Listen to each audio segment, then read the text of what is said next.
Presque 2 décennies après l'adoption de la loi handicap, l'accessibilité progresse en France, mais les chantiers restent gigantesques pour une société véritablement inclusive.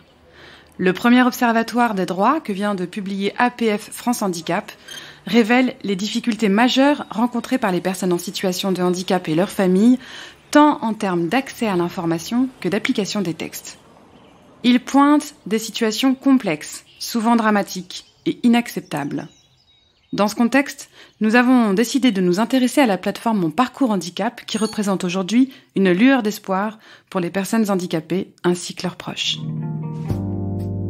Parcours Handicap de l'exclusion à l'égalité, c'est le nouveau podcast qu'on vous propose de découvrir aujourd'hui chez Chute Magazine, réalisé en partenariat avec la Caisse des dépôts. Nous reviendrons d'abord sur ce défi que représente aujourd'hui toujours le handicap pour une réelle inclusion, puis nous essaierons de comprendre comment des solutions numériques comme Mon Parcours Handicap répondent aujourd'hui aux enjeux d'accessibilité. Pour permettre plus d'accessibilité justement à nos contenus, sachez que ce podcast est également disponible dans sa version écrite sur chute.media. Bonne écoute!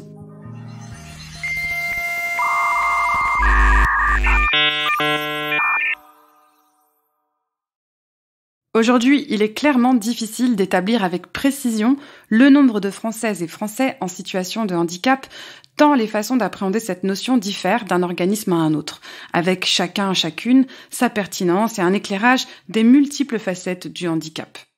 Retenons toutefois qu'en France, selon la loi du 11 février 2005, constitue un handicap toute limitation d'activité ou restriction de participation à la vie en société subie dans son environnement par une personne en raison d'une altération substantielle, durable ou définitive d'une ou plusieurs fonctions physiques, sensorielles, mentales, cognitives ou psychiques, d'un polyhandicap ou d'un trouble de santé invalidant.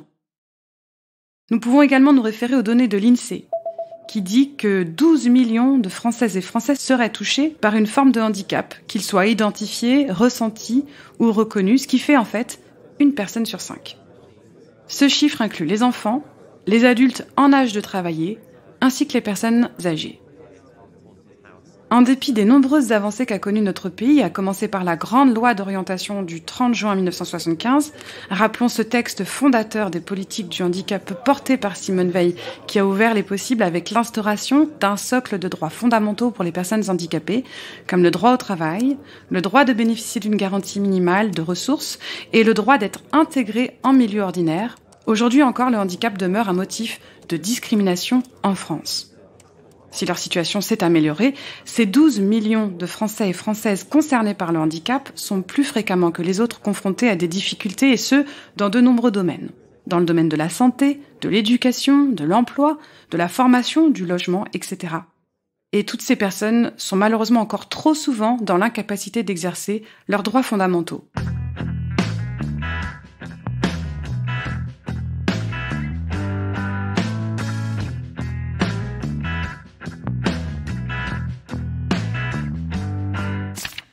L'accès à l'information entre casse-tête et Tetris. Comprendre les rouages de notre système ou tout simplement trouver une information peut relever du parcours du combattant pour les personnes en situation de handicap et s'avérer parfois impossible sans l'aide d'un tiers. Laure de la Bretèche, directrice déléguée des politiques sociales de la Caisse des dépôts, nous l'explique. L'information est longtemps restée l'angle mort de la politique publique du handicap. Parce que c'est exactement ça. Le premier problème que rencontrent les personnes en situation de handicap est justement l'accès à l'information. Ce qui peut paraître paradoxal, car on peut avoir l'impression qu'il y a beaucoup d'informations, mais elle n'est pas facile à trouver sur son handicap à soi et dans tous les moments de son parcours de vie. Ce problème se double d'un autre, qui est celui d'un fonctionnement en silo des différents acteurs engagés au service du handicap, ce qui ajoute de la complexité aux démarches administratives. Face à un cadre législatif et réglementaire français complexe à appréhender et à un éparpillement de l'information, le risque que les personnes en situation de handicap ne finissent par renoncer à leurs droits n'est pas négligeable. De droits réels, on aboutit finalement à des droits qu'on appelle incantatoires. Ainsi, à chaque rentrée scolaire, si pour la plupart reprendre le chemin de l'école se fait sans heurts, eh bien il en va autrement pour celles et ceux touchés par le handicap. Pour ces familles, il aura déjà fallu très en amont entamer un marathon administratif et naviguer entre ces méandres. Du montage du dossier à la maison départementale des personnes handicapées, en passant par le projet personnel de scolarisation, plongées dans un monde d'acronymes incompréhensibles pour elles, certaines familles, souvent les plus démunies, jettent littéralement l'éponge.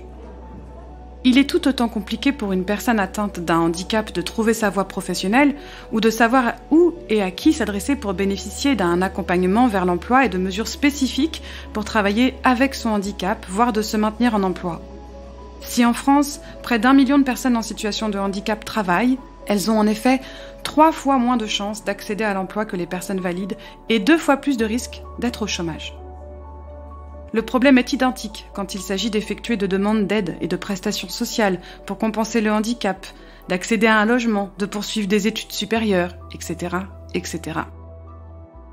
Conscient des défis à relever pour être à la hauteur de ces enjeux d'égalité et d'accessibilité fondamentale, l'exécutif français a fait de la question du handicap une des priorités de son quinquennat. L'enjeu est de taille. Il s'agit bien sûr de changer le regard de la société sur le handicap, mais aussi de relever tous ces obstacles. S'il reste encore beaucoup à faire, le lancement en mai 2020 de Mon Parcours Handicap est source d'espoir. Sans être l'alpha et l'oméga, cette plateforme numérique dédiée au handicap représente une avancée indéniable pour les familles et les professionnels du secteur. Développée pour le compte de l'État par la Caisse des dépôts et la Caisse nationale de solidarité pour l'autonomie, le CNSA, son ambition est de décloisonner et de simplifier les démarches des personnes en situation de handicap ainsi que de leurs proches tout au long de leur parcours de vie.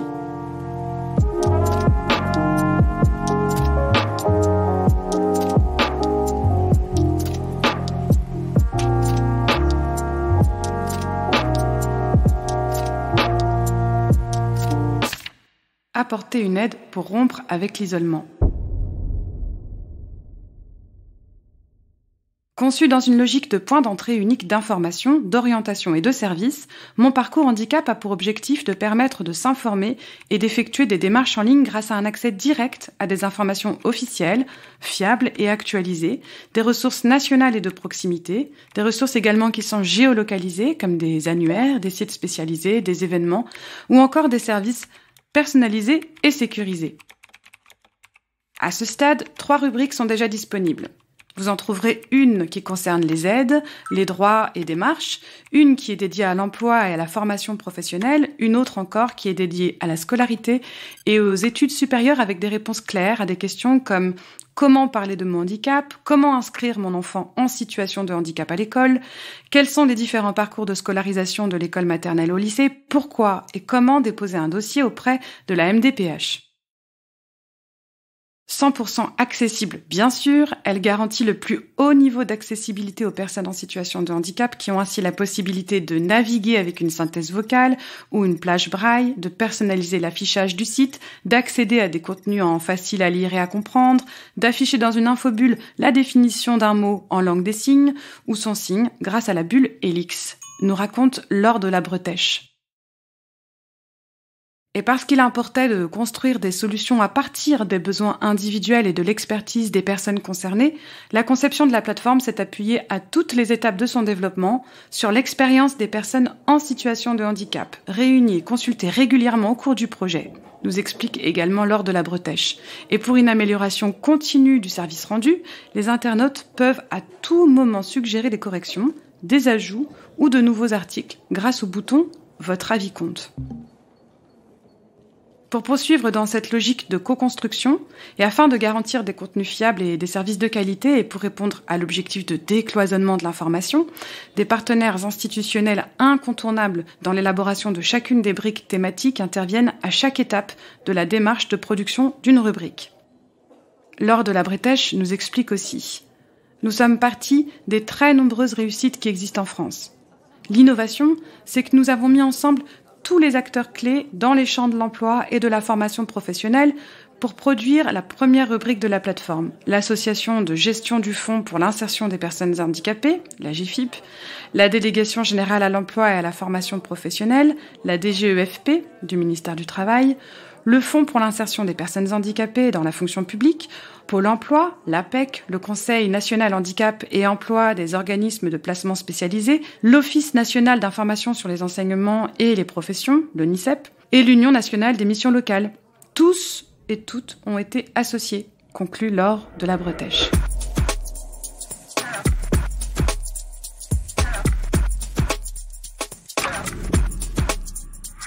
Une plateforme work in progress. En 2022, mon parcours handicap s'enrichira de nouveaux annuaires et de 2 nouvelles rubriques dédiées au logement et aux aides techniques. À terme, la plateforme proposera des contenus sur l'ensemble du parcours de vie des personnes en situation de handicap. On parle de dépistage précoce et d'annonce du handicap.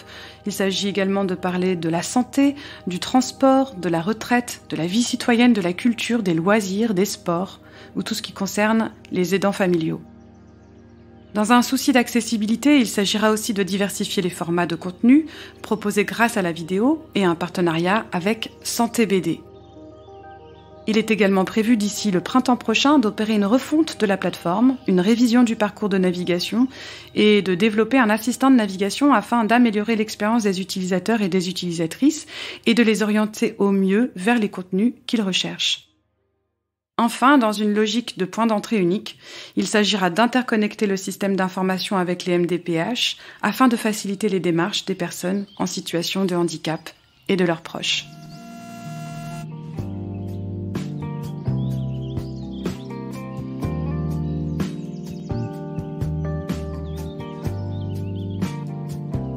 Et voilà, ce podcast est fini.